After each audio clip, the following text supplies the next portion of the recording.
Shalom Bapak Ibu. Shalom. Puji Tuhan. 2 minggu berturut-turut kita belajar tentang tokoh Alkitab.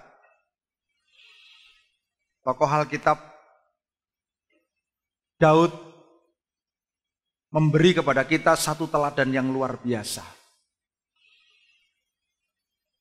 Juga tokoh Alkitab Yusuf memberikan satu teladan yang juga luar biasa. Apakah saudara masih ingat? Teladan-teladan apakah yang diberikan kepada Tuhan di dalam diri, diberikan kepada kita di dalam diri Daud dan juga Yusuf? Mereka adalah orang-orang yang mengenal Tuhan. Mereka adalah orang-orang yang lekat di hati Tuhan. Mereka memiliki karakter rendah hati. Mereka bukan menjadi seorang yang pendendam, tetapi mengampuni. Hari ini kita akan belajar satu tokoh Alkitab, yaitu Daniel. Ya. Saudara, beruntung bagi saudara yang mengenal firman Tuhan sejak sekolah minggu. Karena saudara sudah mengenal cerita-cerita Alkitab dengan lengkap. Saya dulu ketika saya ingin mengenal bagaimana sejarah perjanjian lama, saya masih ingat ketika saya mendapatkan beasiswa Super Semar, saya memiliki uang untuk membeli komik Alkitab. Komik Alkitab itu dari perjanjian lama sampai dengan perjanjian baru. Di situ saya senang baca komik tapi Alkitab. Dan komik itu cukup memberikan kepada saya gambaran bagaimana sejarah dari Kejadian sampai dengan Matius sampai dengan Wahyu. Dan itu sangat menolong saya untuk mengenal bagaimana tokoh-tokoh Alkitab. Lalu di samping itu dilanjut dengan saya belajar di sekolah Alkitab. Ketika saya menempuh satu jenjang pendidikan persamaan di GPDI, ada satu mata kuliah khusus, yaitu Kitab Daniel. Waduh, rupanya Kitab Daniel ini satu mata kuliah khusus.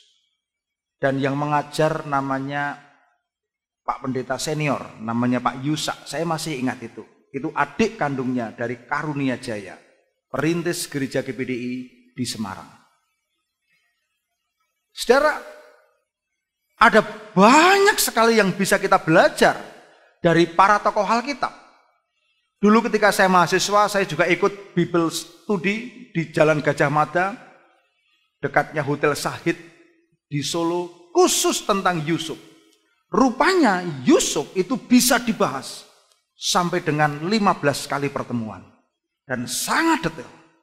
Saya masih ingat waktu itu Om David Sabarwan ketika saya masih mahasiswa. Saya jalan kaki dari tempat kos, ya, dari Mendungan sampai ke Jalan Gajah Mada. Itu cukup jauh karena malamnya sudah tidak ada bis kota. Tapi saya masih ingat ada banyak hal yang saya bisa belajar. Saudara yang dikasihi Tuhan, belajar tentang tokoh Alkitab, kemarin saya sudah mengutarakan bahwa memang sengaja Alkitab itu menuliskan sejarah. Di dalam sejarah itu ada para tokoh. Dan ini bukan hanya sebuah sejarah saja. Kalau kita hanya menganggap itu sebagai sebuah cerita, waduh, tidak ada gunanya. Hanya cerita, ya mungkin ada gunanya tapi hanya sekedar pengetahuan. Tapi kalau kita melihat bagaimana isi daripada kehidupan orang-orang yang dipakai Tuhan, sungguh kita bisa melihat, kita bisa belajar dari keteladanan orang-orang yang dipilih Tuhan. Saudara, Daud adalah dikenal sebagai seorang tokoh dari Yahudi. Terpecah menjadi dua, dan waktu itu raja dari negara superpower, negara yang sangat besar, bernama Nebukadnezar, ini menyerang Yehuda, dan akhirnya Yehuda kalah, dan orang-orang Israel, orang Yehuda ini menjadi tawanan. Saudara tahu konsekuensi daripada kekalahan menjadi tawanan. Nebukadnezar adalah raja dari negara superpower besar, yaitu kerajaan Babel. Dan di situ kita lihat bahwa Nebukadnezar ingin membuat semua wilayah yang ditaklukkan itu menjadi wilayah yang budayanya diubah menurut Babel. Sehingga kalau saudara belajar daripada budaya, perhatikan. Bahasa itu kuncinya. Bahasa itu kuncinya. Ada sebuah peperangan yang besar, di mana bahasa Inggris sudah menjadi bahasa internasional, tapi bahasa dari negara yang lain juga sekarang seperti bersaing. Dan budaya, perhatikan, budaya ini juga termasuk jenis penjajahan. Kalau kita lihat bangsa Indonesia dulu, dikenal kalau mbok di itu zaman saya kecil itu pasti pakai apa? Halo? Gelung ya, gelung. Pakai apa? Beskap, bapak-bapak. Nah, kita itu punya budaya sendiri. Dayak juga punya budaya sendiri. Minangkabau punya budaya sendiri. Tetapi ada satu usaha bahwa masalah pakaian akan dijadikan budaya baru. Ini berbicara tentang ilmu kependudukan, tapi juga politik. Nah, kita akan belajar. Daniel mengalami sebuah keadaan yang sama waktu itu. Saudara lihat di sekarang ini di Indonesia ini, wah, semua budaya sedang diarahkan kepada pakaian tertentu dari sebuah agama tertentu. Daniel pun juga seperti itu. Ini terjadi pada tahun pemerintahan ketiga dari Raja Yehuda yang bernama Yoyakim. Daniel pasal 1 mengatakan, pada tahun ketiga pemerintahan Yoyakim Raja Yehuda, datanglah Nebukadnezar Raja Babel ke Yerusalem dan mengepung kota itu. Lalu Tuhan menyerahkan Yoyakim Raja Yehuda dan sebagian dari perkakas-perkakas rumah Allah ke dalam tangannya. Semua itu dibawanya ke tanah Sinear, ke dalam rumah dewanya. Perkakas-perkakas itu dibawanya ke dalam perbendaraan dewanya. Yang ditawan tidak hanya penduduknya, Israel dikalahkan. Karena waktu itu Israel sudah mulai melemah. Israel tidak lagi seperti pada zaman kerajaan Daud. Gede, itu sudah pecah, sudah kecil. Dibandingkan dengan Nebukadnezar, raja dari Babel, kekuatan tidak sebanding, kalah. Yang ditawan tidak hanya orangnya, tapi juga apa? Perkakas, perabot ibadah. Saudara bayangkan, perabot ibadah itu waktu itu menjadi kunci. Hampir orang Israel tidak dapat melaksanakan ibadah tanpa perkakas-perkakas itu. Sehingga sebenarnya yang dirampas tidak hanya, ditawan tidak hanya orangnya, tapi juga ibadahnya. Ya. Saudara yang dikasih Tuhan, ini terjadi oleh karena Israel melakukan pemberontakan terhadap Tuhan. Israel waktu itu tidak taat kepada Tuhan. Akibatnya Israel mengalami pembuangan. Daniel ini adalah berasal dari keluarga yang cukup dihormati. Daniel ini berasal dari keluarga bangsawan. Dan dia adalah salah satu orang yang ditawan itu. Dan kalau kita lihat dari apa yang ditulis di dalam firman Tuhan, memang pada saat itu Nebukadnezar berusaha mencari orang-orang yang cerdas. Cerdas dan berperawakan baik. Wah, ini saya menafsirkan sebagai sebuah seperti militer. Jadi tidak hanya cerdas, tapi perawakannya baik. Dan kalau kita lihat di situ, saudara-saudara,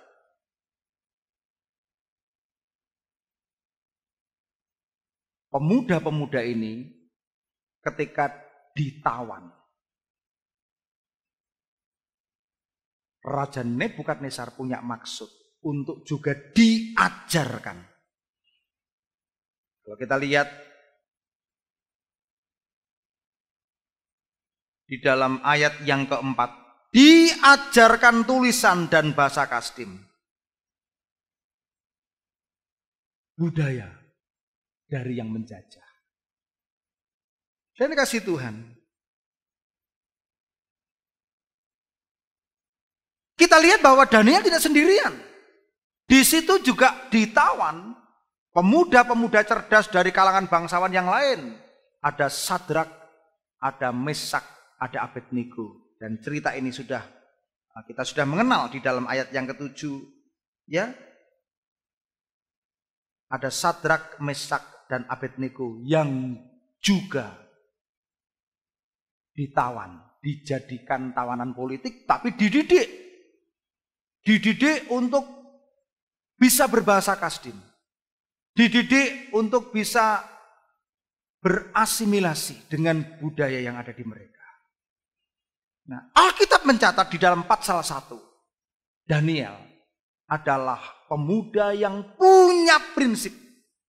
Daniel adalah pemuda yang punya iman. Apa buktinya? Buktinya bahwa ketika mereka mendapatkan hak istimewa untuk setiap hari makan dari pelorotan atau sisa makanan raja. Jadi dulu kalau raja itu kalau makan banyak gitu kan, tinggal dipilih. Yang dimakan sedikit. Yang dimakan sedikit.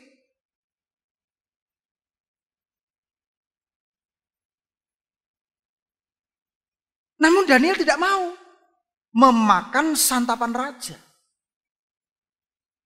Daniel hanya mau makan makanan sayur. Oh, ini kenapa ditulis? Saya lihat ini ada maksud. Di dalam ayat yang ke-8 coba dilihat. Daniel berketetapan untuk tidak menajiskan dirinya dengan santapan raja dan dengan anggur yang bisa diminum raja. Dimintanyalah kepada pemimpin pegawai istana itu supaya ia tidak usah menajiskan dirinya. Perhatikan. Daniel masih muda, masih roso, ya yang namanya makanan raja, santapan raja pasti enak-enak. Tapi Daniel enggak.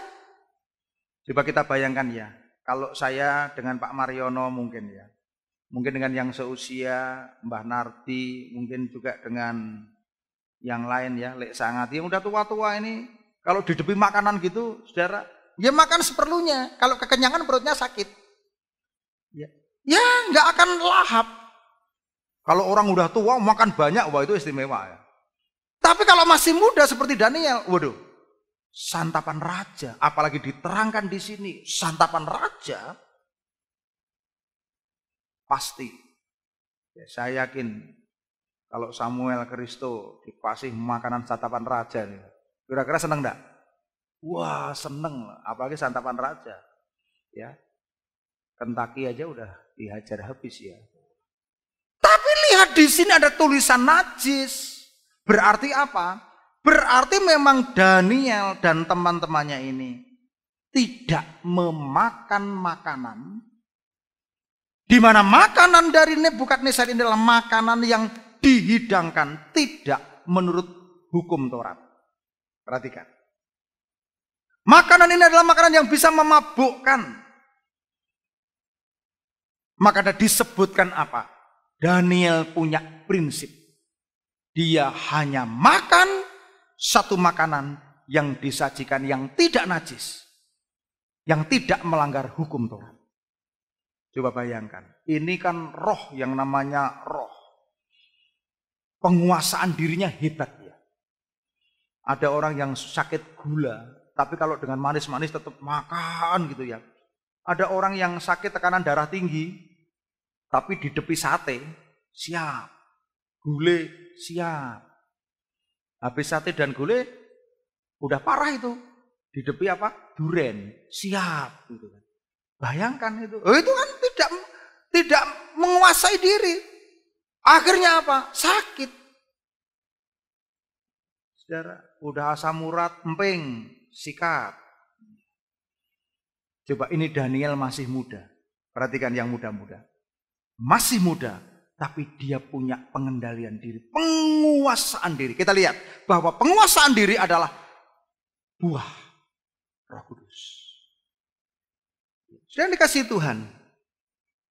Sampai diterangkan di sini, pegawainya itu takut. Aduh, saya takut nanti kalau saya yang jadi salah.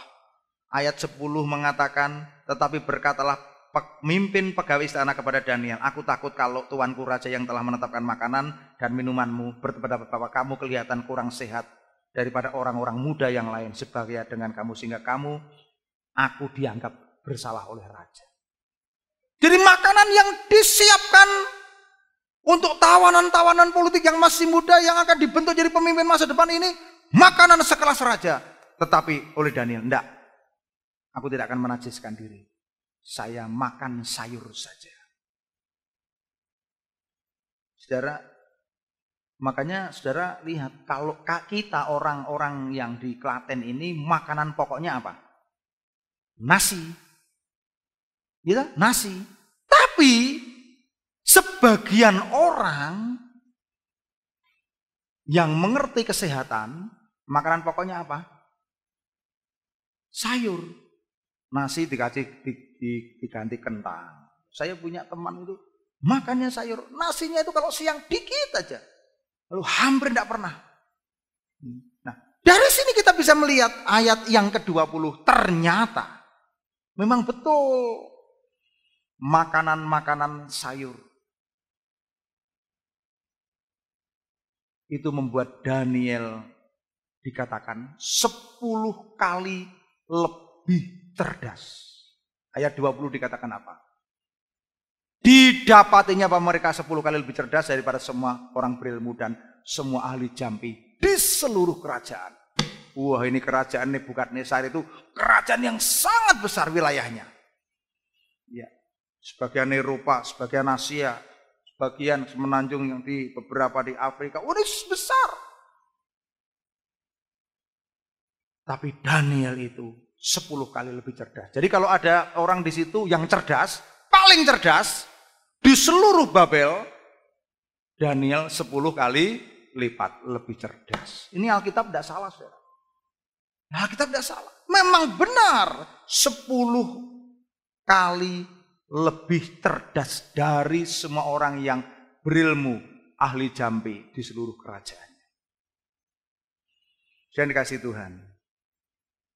Dari sini kita bisa melihat awalnya Daniel memulai kehidupan mudanya dengan punya prinsip tidak menajiskan dirinya. Tidak mau memakan makanan yang tidak disajikan menurut hukum Taurat. Nah, kalau kita melihat di bawahnya, karena ini ayat pasal yang sangat banyak. Apalagi kitab Daniel ini juga menubuat tentang akhir zaman, menubuat tentang 4 kerajaan yang berakhirnya di Mesianik. Ini sangat rumit. Bahkan kitab Daniel juga menjadi satu perdebatan di antara ahli teologi. Ada beberapa hal yang mereka belum bisa ketemu. Tapi kita lihat di dalam pasal yang kedua berikutnya, terjadilah sebuah peristiwa di mana raja ini bermimpi. Nah, ini saudara sudah hafal dengan cerita ini. Kalau kita lihat, raja tidak bisa tidur, gelisah. Ya, saya baca dari Alkitab saya, ini Alkitab yang besar. Saya beli ketika saya usia 30 tahun. Saya berkata, besok kalau sudah tua, saya akan pakai Alkitab ini. Tidak usah pakai kacamata, karena tulisannya sangat besar. Ternyata sekarang harus pakai kacamata. Kalau tidak pakai, udah besar, tidak pakai kacamata. Kita lihat di sini. Ketika mimpi itu, malu raja menyuruh orang semua yang berilmu, ahli jampi, ahli sihir, semua para kasdim. Untuk apa? Untuk menafsirkan mimpi. Mereka ahli-ahli itu mengatakan, ya raja, ceritakan saja. Raja mengatakan, aku sudah mengambil keputusan, siapapun juga yang tidak memberitakan arti mimpi, maka akan dipenggal kepalanya. Dan rumah akan dirobohkan menjadi timbunan puing. Tapi kalau yang bisa mengartikan mimpi itu, ayat 6, akan diberikan hadiah dan kehormatan besar. Singkat cerita begini, Daniel itu kan termasuk orang yang disebutkan raja. Kalau mimpiku ini tidak ada yang bisa memberitahukan, semua orang yang berhikmat. Oh, Daniel termasuk yang disiapkan. Wah, kalau begitu yang akan terancam terbunuh banyak sekali, termasuk Daniel.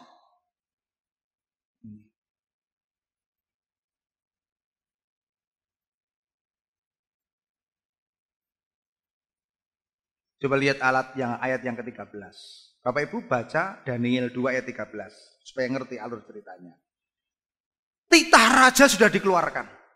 Dari Daniel pasal 2 ayat 13. Ketika titah dikeluarkan supaya orang-orang bijaksana dibunuh, maka Daniel dan teman-temannya pun terancam akan dibunuh.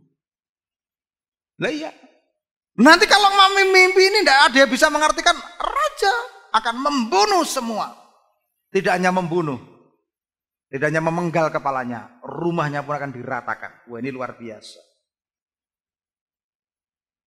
Makanya demi mendengar titah raja itu, lalu Daniel dikatakan memohon kasih sayang Tuhan. Nah, ini saudara. Daniel kan juga terancam nyawanya ini. Saudara lihat di dalam ayat 18. Disebutkan memohon kasih sayang kepada Allah semesta langit mengenai rahasia itu.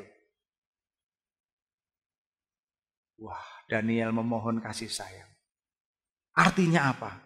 Menghadapi satu kondisi di mana Daniel akan menghadapi juga hukuman. Menghadapi konsekuensi akibat itu, Daniel berdoa. Mari katakan bersama-sama, Daniel berdoa. 2, 3.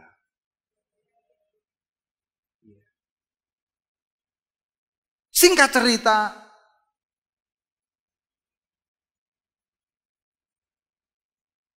malam hari ketika Daniel berdoa, rahasia itu disingkapkan oleh Tuhan. Jadi mimpinya Nebukadnezar itu disingkapkan oleh Tuhan. Coba saudara lihat di dalam ayat yang 19. Ini kalimat yang luar biasa. Lalu Daniel memuji Allah semesta langit. Disingkapkan, lalu Daniel memuji Allah semesta langit.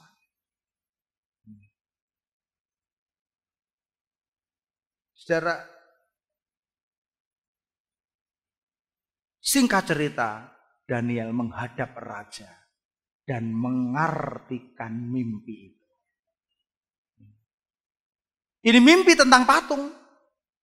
Ini mimpi, sebuah mimpi tentang bagaimana kerajaan-kerajaan, 5 kerajaan. Saudara, kalau diberitahukan mimpi ini, waduh, mimpi ini sangat panjang.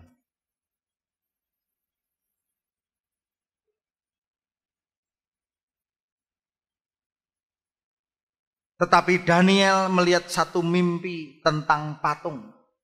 Melihat dan mengartikan. Coba saudara lihat. Ayat 31.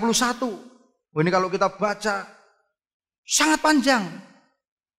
Ya Raja Tuanku melihat suatu penglihatan, yakni sebuah patung yang amat besar. Patung itu ini tinggi berkilo-kiloan, luar biasa, tegak di hadapan Tuanku. Dan tampak mendahsyatkan. Adapun patung itu kepalanya dari emas tua, dada dan lengannya dari perak, perut dan pinggangnya dari tembaga, sedang pahanya dari besi, dengan kakinya sebagian dari besi dan sebagian dari tanah liat. Sementara Tuhan melihat terungkit lepas sebuah batu tanpa perbuatan tangan manusia, lalu menimpa patung itu tepat kakinya yang dari besi dan tanah itu sehingga remuk. Maka dengan sekaligus diremukkannya lah juga besi, tanah liat, tembaga, perak dan emas, dan semuanya seperti sekam di tempat pengirikan pada musim panas. Lalu angin mengembus sehingga tidak ada bekas-bekasnya yang ditemukan. Pada batu menimpa patung itu menjadi gunung besar yang memenuhi seluruh bumi. Itulah Tuanku. Dan sekarang maknanya akan kami katakan kepada Tuanku. Saudara, ya Tuanku Raja, segala raja yang kepadanya oleh Allah semesta langit telah diberikan kerajaan, kekuasaan, kekuatan dan kemuliaan. Ayat 38.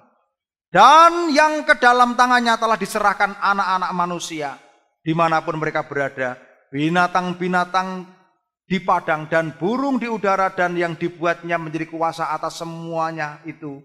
Tuhanku lah kepala yang dari emas itu. Terus saya baca. Tetapi sesudah Tuhanku akan muncul suatu kerajaan lain yang kurang besar dari kerajaan Tuhanku.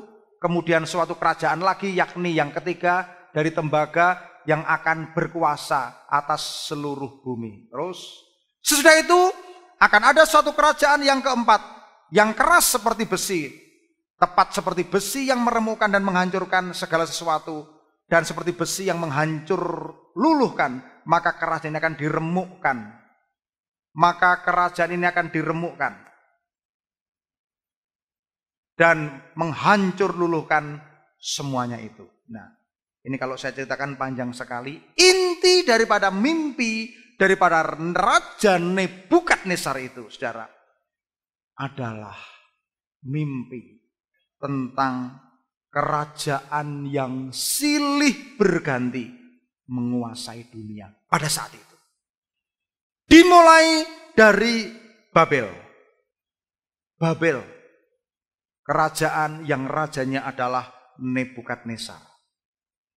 Kalau saya lihat dan saya perhatikan, Babel itu berkuasa antara tahun 625 sampai 539. Karena Masehi, sebelum Masehi menyempit, mengecil angkanya.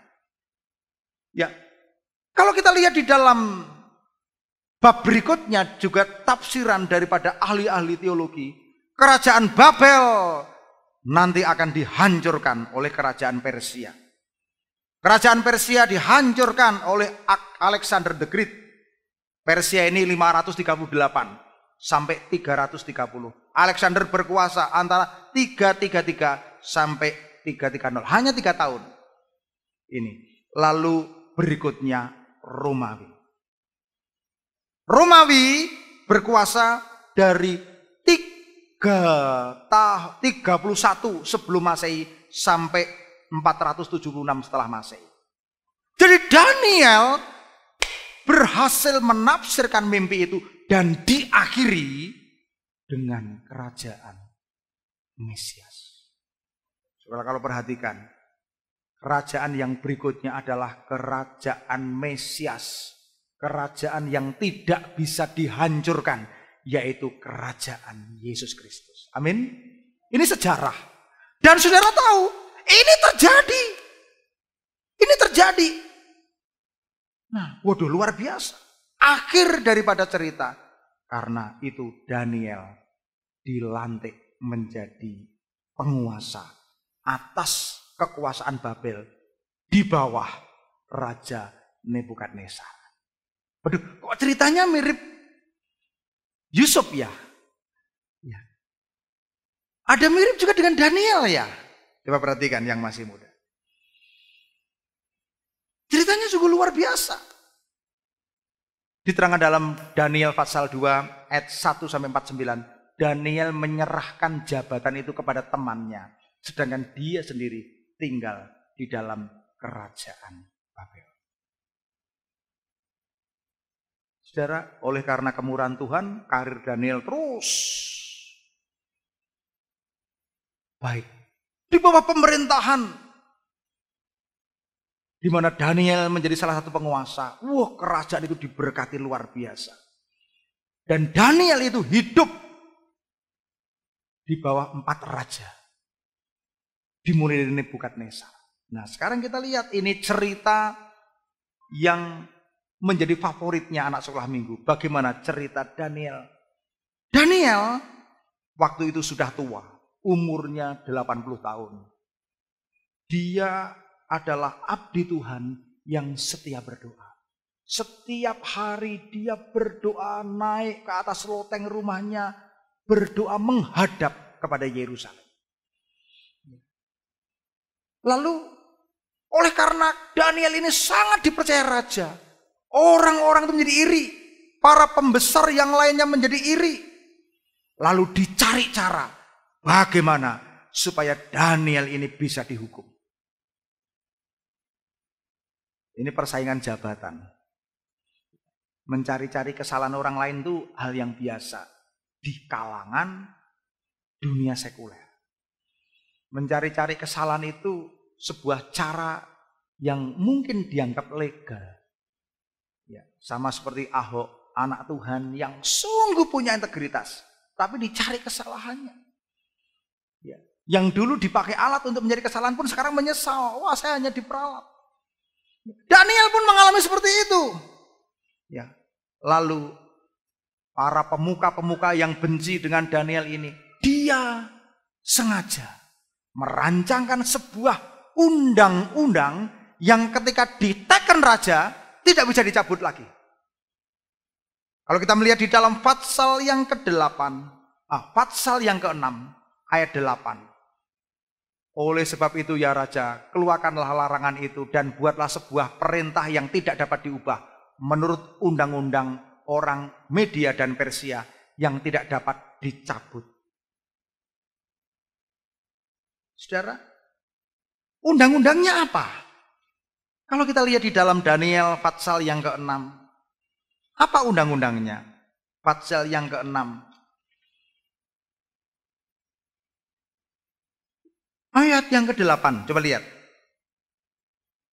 Supaya dikeluarkannya sebuah penetapan raja, ditetapkan suatu larangan agar barang siapa yang dalam 30 hari menyampaikan permohonan kepada salah satu dewa atau manusia kecuali kepada tuanku raja, maka ia akan dilempar ke dalam gua singa. Wah, jadi waktu itu raja kan sudah dianggap sebagai dewa.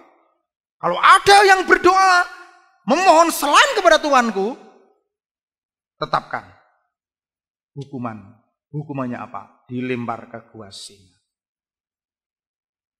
Tapi ketika mendengar itu, Daniel justru ayat yang ke-11, pergilah ia ke rumahnya, dalam kamar atasnya ada tingkap-tingkap yang terbuka ke arah Yerusalem. 3 kali sehari ia berlutut berdoa serta memuji Allahnya seperti yang ia lakukan.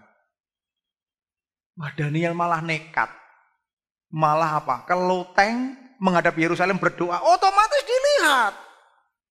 Otomatis dilihat, akhirnya ketangkep basah. Nah, ini Daniel sedang berdoa kepada Allah. Apa yang terjadi? Mereka menghadap raja. Raja. Tuhan, kan Tuhan udah ngomong yuk, yang melanggar akan dihukum. Waduh. Saudara, demi mendengar ini sebenarnya raja menjawab, perkara ini telah pasti menurut undang-undang. Orang Media dan Persia tidak dapat dicabut kembali. Wah. Tapi waktu dikatakan pada raja tidak ngomong kalau yang melanggar Daniel. Ketika tahu, wah yang melanggar Daniel. Waduh, raja sangat sedih. Raja tidak bisa tidur. Dia gelisah. Lalu semalam-malaman mencari cara untuk melepaskan Daniel. Karena ini Daniel ini adalah orang yang takut akan Tuhan, yang disayang raja. Saudara, akhirnya apa? Intinya,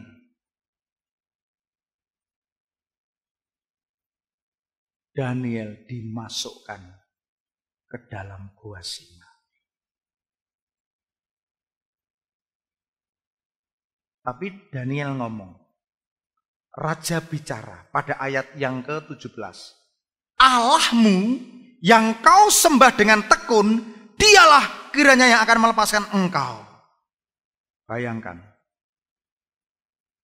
Rajanya sampai ngomong, Allahmu yang akan melepaskan engkau. Ketika Daniel dimasukkan ke gua singa, udah.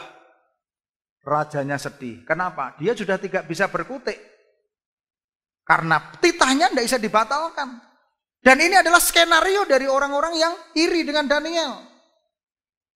Perhatikan ayat 19. Raja berpuasa. Ya, semalam-malaman. Tapi juga tidak menyuruh penghibur datang. Nggak usah dihibur.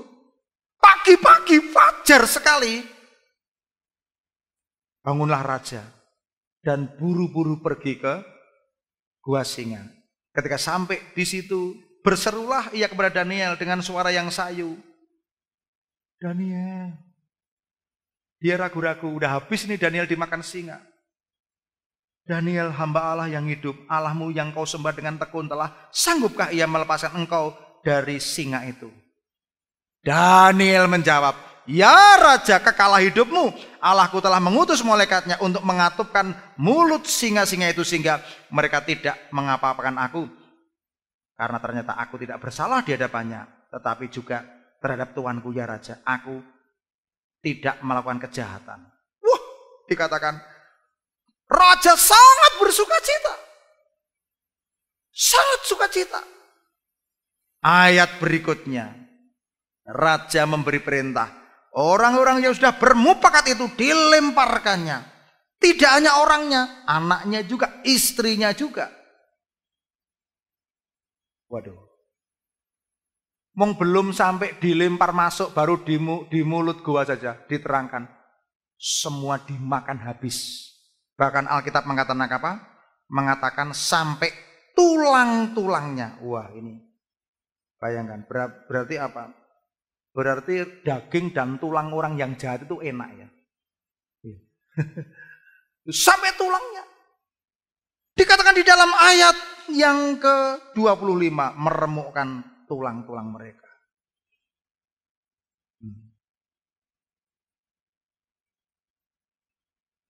Ini yang luar biasa, ayat 27. Mari kita baca bersama.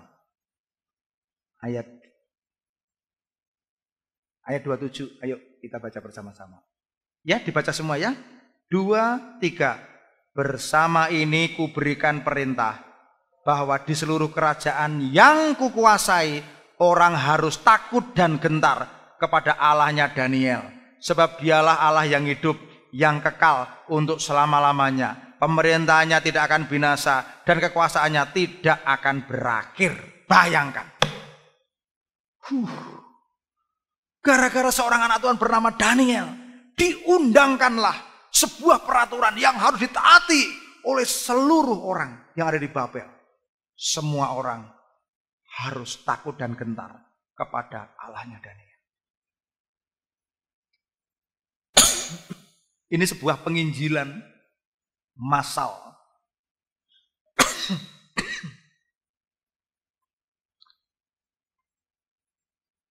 Lewat demonstrasi seorang anak Tuhan, kesaksian hidup seorang anak Tuhan, walaupun dia dianiaya, tetapi dia dibela Tuhan. Dan lewat ini, Daniel, nama Tuhan semesta alam, nama Tuhan yang disembah oleh Daniel, tersebar di seluruh muka bumi. Dan orang harus punya kewajiban untuk apa? Untuk tunduk, menyembah, hormat, dan takut. Saudara, sampai Babel dihancurkan, Nebukadnezar mati, ganti rajanya, Raja Darius, orang Persia. Daniel tetap dipakai. Setelah Persia, nanti muncul Alexander the Great. Berikutnya muncul kerajaan Romawi. Habis Romawi, udah. Sudah dikasih Tuhan. Daniel tetap mengandalkan Tuhan.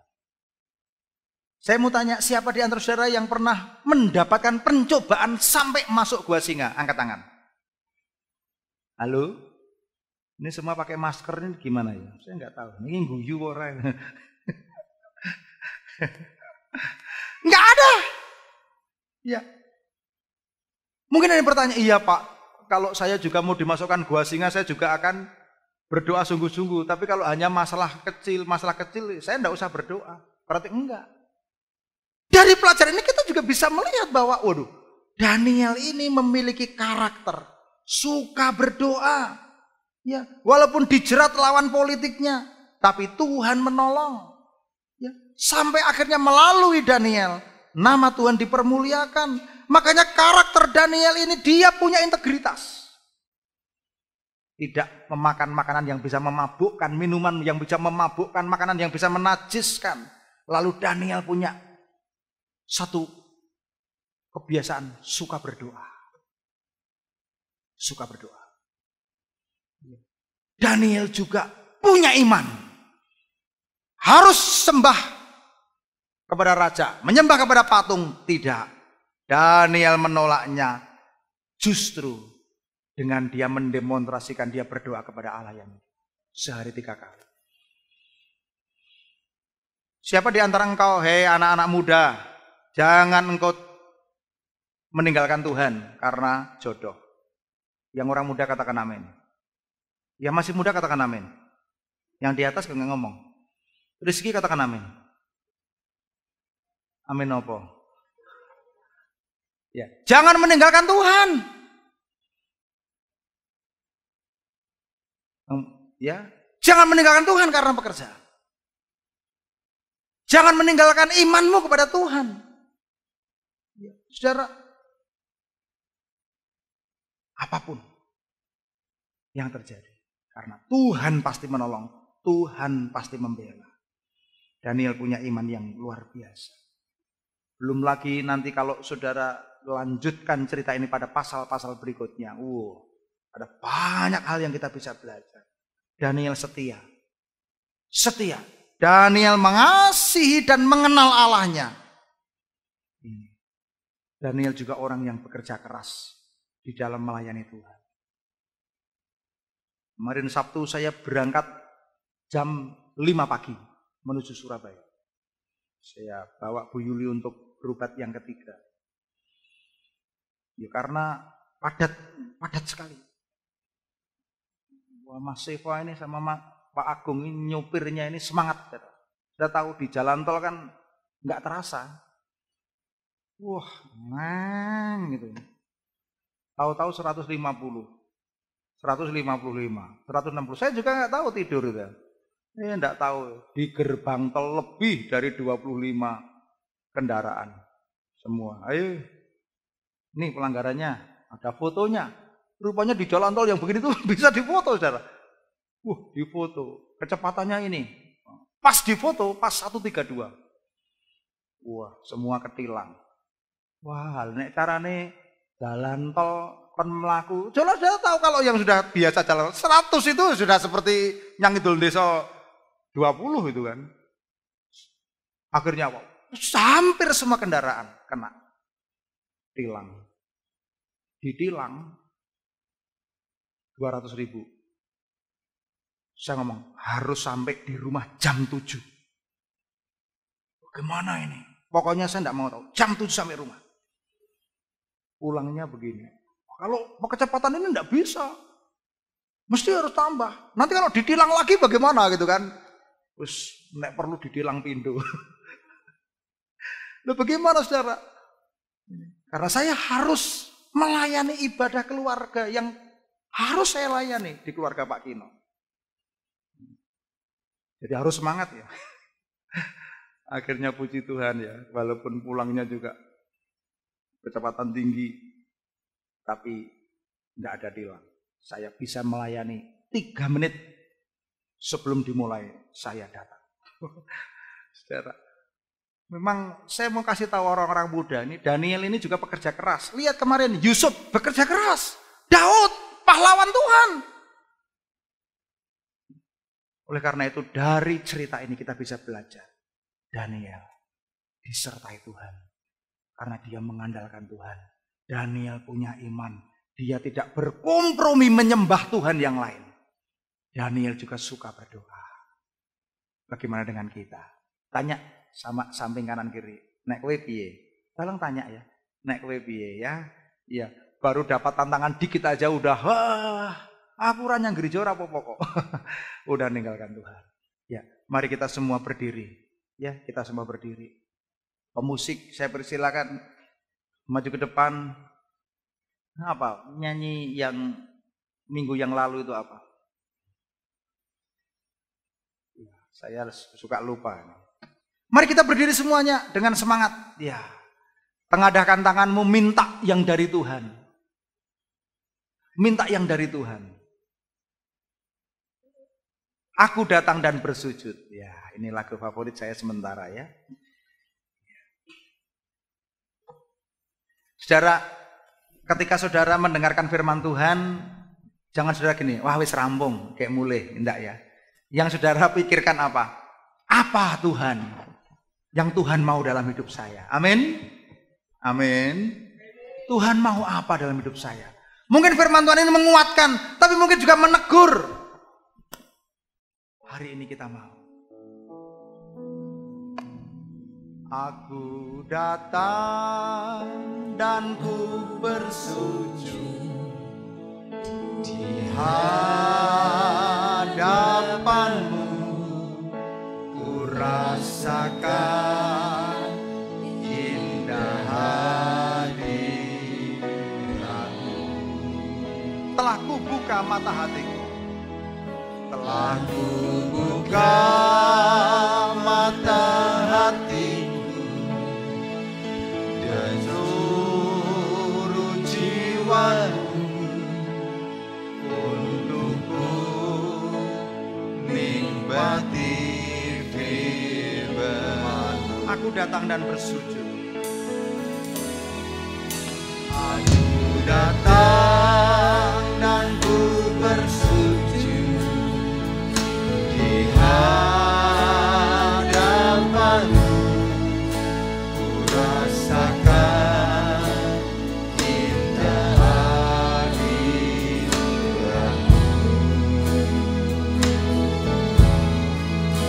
Aku buka mata hatiku dan seluruh jiwaku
mengerti firman-Mu.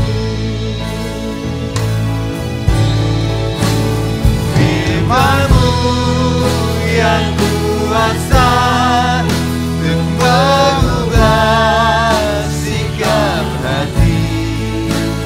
Firman-Mu yang tegakkan di saat ku terjatuh.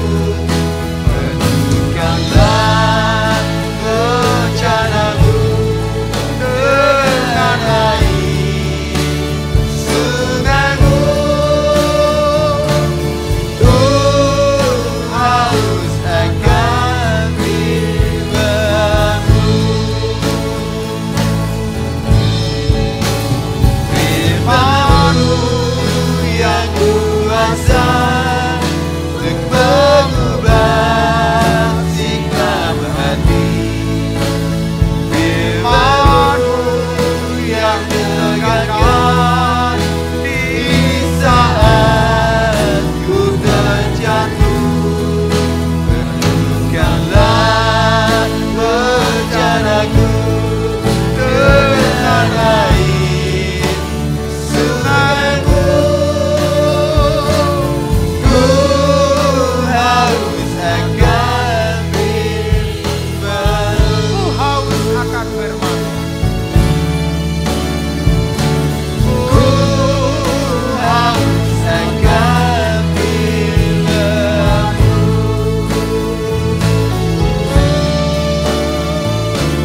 Ku haus akan firman-Mu. Pejamkan matamu, tengadahkan tanganmu, pandang Yesus. Yusuf memiliki keteladanan, dia jaga kekudusan. Walaupun hari ke hari digoda oleh Tante Potifar, dia jaga kekudusan. Siapa engkau yang mau diberkati Tuhan, mau hidupnya dipakai Tuhan, jaga kekudusan. Yusuf juga mengampuni saudaranya.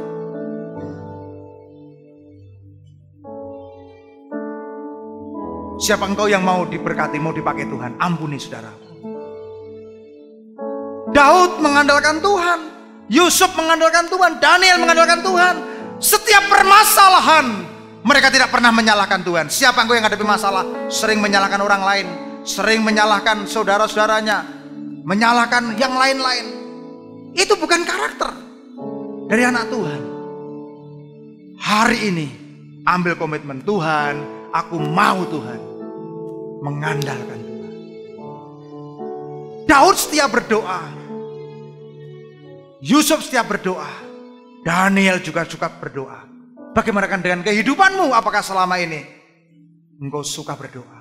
Berdoa adalah sebuah bukti bahwa kita butuh Tuhan. Ambil keputusan hari ini, engkau yang hidupmu mau hari demi hari dipakai Tuhan.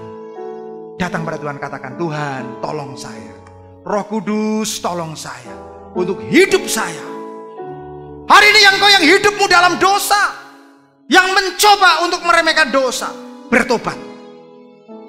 Hari ini engkau yang masih belum bisa mengampuni, masih suka menghakimi, masih suka memfitnah, masih suka buat gosip, bertobat hari ini. Tuhan ingin pakai engkau. Tuhan ingin bangun jemaat ini menjadi jemaat yang alam mau tidak menguasai. Mari kita berdoa. Tuhan, hari ini kami mengadakan tangan kami sebagai bentuk kami beriman kepada Tuhan. Kami mengangkat tangan kami sebagai tanda kami menyerah. Kadang kami dengan kekuatan kami selalu gagal. Roh Kudus hari ini tolong kami untuk hari demi hari kami bertumbuh, hari demi hari kami berubah, hari demi hari kami senantiasa dibentuk Tuhan menjadi bejana yang indah. Ampuni setiap dosa dan kelemahan kami. Kami rindu hari demi hari kami bertumbuh. Berkati jemaat ini dalam nama Tuhan Yesus yang berdoa. Amin. Silakan duduk saudara.